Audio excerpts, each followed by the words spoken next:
जगतगुरु तत्वदर्शी संत रामपाल जी महाराज जी ने सभी शास्त्रों को, वेद, पुराण, कुरान, बाइबल, गुरु ग्रंथ साहब, सभी शास्त्रों को खोल के दिखाया।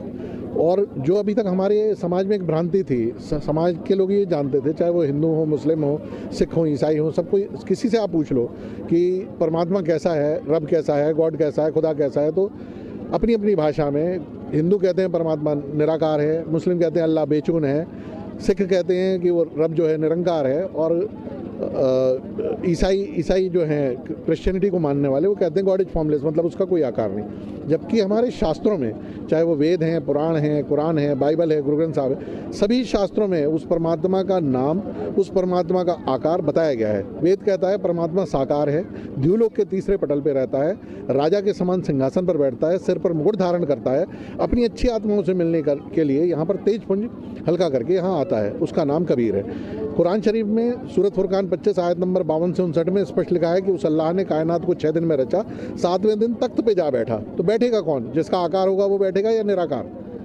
इसी तरह से बाइबल में कहा कि उस परमेश्वर ने मतलब 7 दिन में सृष्टि की, 7 दिन में सृष्टि को रचा और मनुष्य को अपने सदृश रचा। और साथ ही साथ वो ये कह रहे हैं कि मनुष्य मतलब परमात्मा जो है निराकार है। अगर मनुष्य को उसने अपने सदृश रचा, यानी अपने जैसा बनाया, मनुष्य आकार में है और मनुष्य को उसने अपने जैसा बनाया, अगर उसने मनुष्य को अपने जैसा बनाया, नर नारी करके सृष्टि की उत्पत्ति की, तो फिर परमात्मा कैसा हुआ? मनुष्य जैसा हुआ कि नहीं हुआ?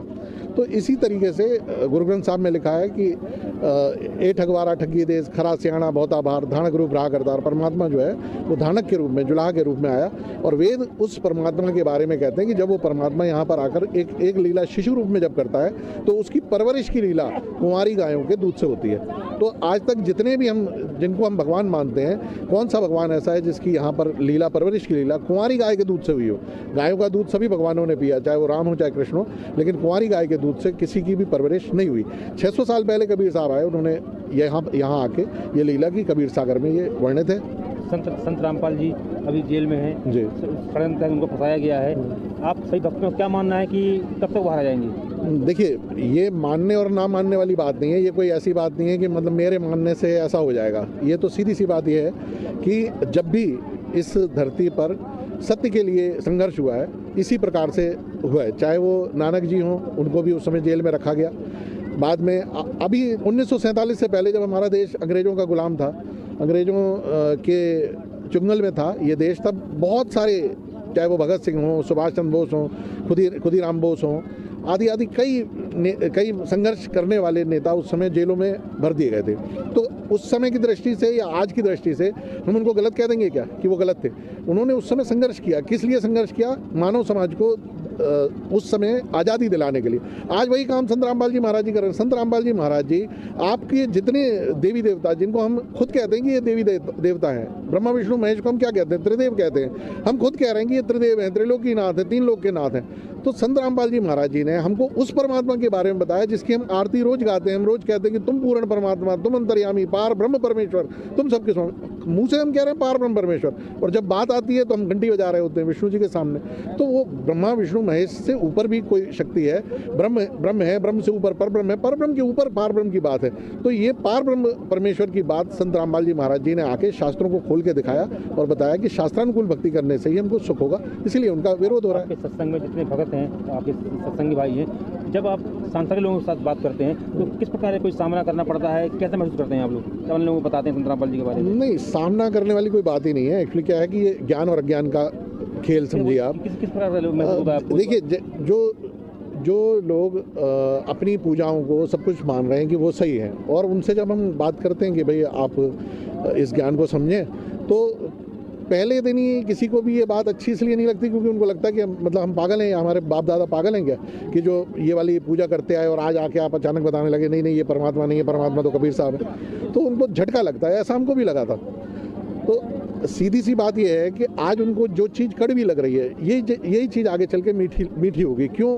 क्योंकि आज उनको उस चीज़ का ज्ञान नहीं है। जिस दिन उनको ये ज्ञान हो जाएगा, क्योंकि श्रीमद् भगवत गीता भी कह रही है, ब्रह्मा विष्णु महेश की पूजा को तो उन्होंने वहाँ पे भी नकार दिया। ब्रह्म कह रहे हैं कि जो त्रिगुणमयी पूजाओं के इसमें फंसे हुए हैं, मतलब सद्गुण तमगुण रजगुण आदि माया के द्वारा जिनका ज्ञान हरा जा चुका है, ऐसे असुर स्वभाव को धारण किए हुए मनुष्यों में नीच दूषित कर्म करने वाले मूढ़ मुझको भी नहीं भजते।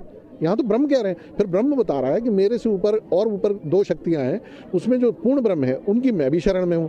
तो जो ज्ञान अभी तक छुपा हुआ था उसको तत्वदर्शी संत रामपाल जी महाराज जी ने उजागर किया, और उन्होंने बहुत ही रिक्वेस्टली मतलब इस बात को सबके सामने रखा है। धीरे धीरे समाज जैसे जैसे उस ज्ञान को समझ रहा है, वो भी तीनों देवताओं जो ब्रह्मा विष्णु महेश की जो पूजाएं जिनमें लगे हुए थे, उन पूजाओं को छोड़ के वो भी आएंगे, वो भी पूर्ण ब्रह्म परमात्मा की भक्ति करेंगे। क्योंकि श्रीमद् भगवद गीता में एक जगह ये भी स्पष्ट रूप से लिखा है, शायद 13वें अध्याय के 10वें श्लोक में, कि व्यभिचारिणी भक्ति और अव्यभिचारिणी भक्ति, यानी वैश्यावृत्ति वाली भक्ति और पतिव्रता भक्ति क्या है। तो पतिव्रता भक्ति क्या है, जैसे एक पति को मानने वाली को हम पतिव्रता कहते हैं। और वैश्यावृत्ति क्या है, वैश्यावृत्ति सीधी तौर पे ये है कि इसको भी भगवान मान लिया, उसको भी स्वामी मान लिया, उसको भी स्वामी मान लिया। तो आज जो कंडीशन है हिंदू समाज की या अन्य समाजों की भी, उनकी कंडीशन क्या है, वो अव्यभिचारिणी भक्ति में लगे हुए हैं। उनको नहीं पता कि वो पूर्ण ब्रह्म परमात्मा कौन है, सिर्फ कहने के लिए वो परमात्मा कह रहे हैं, उनको इस बात की जानकारी नहीं है। और जिस समय उनको ये जानकारी हो जाती है, वो ऑटोमेटिक उस परमात्मा की भक्ति करते हैं। संत रामपाल जी महाराज जी ने कभी भी इन देवी देवताओं का विरोध नहीं किया। क्यों? क्योंकि एक पेड़ में सिर्फ जड़ की पूजा नहीं होगी, उस जड़ के अलावा पूरा पेड़, चाहे वो उसका तना है, चाहे उसका डार है, चाहे पत्तियां हैं, सबको मिला के पेड़ कहा जाता है। इसी प्रकार पूर्ण ब्रह्म परमात्मा, अक्षर ब्रह्म, तीनों देवता, ब्रह्मा विष्णु महेश, 33 करोड़ देवी देवता, इन सबको मिला के ये भक्ति है। ऐसा नहीं है कि एक मात्र पूर्ण परमात्मा की भक्ति कर रहे हैं तो बाकी देवी देवताओं को छोड़ दिया जाएगा। इन देवी देवताओं को भी हमको साथ लेके चलना पड़ेगा। जैसे आज हम भारत में रह रहे हैं तो क्या खाली प्रधानमंत्री थोड़ी ना है। प्रधानमंत्री के अलावा मुख्यमंत्री भी है, विधायक भी हैं, सांसद भी है, कलेक्टर भी है, पटवारी भी है, सभी हैं। तो ये एक व्यवस्था है। इस व्यवस्था में जब तक हम आएंगे नहीं, वेदों को हम समझेंगे नहीं, तब तक हम उस अनुसार भक्ति नहीं कर पाएंगे और ना ही हमको फिर सुख होगा। अधिकांश लोगों के दिमाग में यह है कि संत रामपाल जी अन्य भगवानों के विरोधी हैं या धर्म ग्रंथ के खिलाफ, क्या है? नहीं, संत रामपाल जी महाराज जी ने तो कई बार सत्संगों में उनसे भी पूछा गया इस बारे में कि महाराज जी आप, कई लोग कहते हैं कि आप ब्रह्मा विष्णु महेश को छुड़ाते हैं, तो महाराज जी ने इस बात को स्पष्ट तौर पर कहा कि हम तो पहले कहते हैं कि तीनों देवा कमल दल बसे, ब्रह्मा विष्णु महेश, प्रथम इनकी वंदना, फिर सुन सदगुरु उपदेश। तो संत रामपाल जी महाराज जी तो इस ज्ञान को सही तरीका बता रहे हैं, मात्र उन्होंने तरीका सही किया। जो अभी तक हम उल्टा पेड़, अगर मान लीजिए पेड़ उल्टा है और हम पत्ते की तरफ से उसको बो दें और हम उसमें पानी डालते रहें तो क्या वो फल देगा? उसको तो जड़ की तरफ से ही बोना पड़ेगा। तो संत रामपाल जी महाराज जी ने सिर्फ भक्ति जो विधि थी, जो हमारा जो मेथड था वो गलत था, उस मेथड को करेक्ट बस कराया है। उस करेक्ट मेथड को जब हम जान जाएंगे, जब हम वैसा करने लगेंगे तो हमको सुख भी होने लगेंगे। क्योंकि हम अगर सही तरीके से किसी वृक्ष को लगाएंगे तो ही तो वो फल देगा। और हम अगर वृक्ष को जाने ही ना, और कई लोग तो ये भी कहते हैं कि नहीं हम तो कुछ भी नहीं करते, नशा पत्ती हम कुछ भी नहीं करते। तो संत रामपाल जी महाराज जी ने उनके लिए भी कहा कि आपने खेत बिल्कुल साफ रखा हुआ है, लेकिन अगर आप भक्ति भी नहीं करोगे, बीज भी नहीं डालोगे, तो कुछ दिन बाद यहाँ पर भी अड़ंगा हो जाएगा। तो जब तक हम ज्ञान को समझ ना लें, समझने के बाद फिर उसमें भक्ति रूपी बीज बोए ना, और बोने के बाद फिर हमको मर्यादा का पालन भी करना पड़ेगा, हमें बाड़ भी लगानी पड़ेगी ताकि हमारे इस भक्ति रूपी खेत को जानवर चर ना लें। जिला स्तर पर सत्संग कब होगा?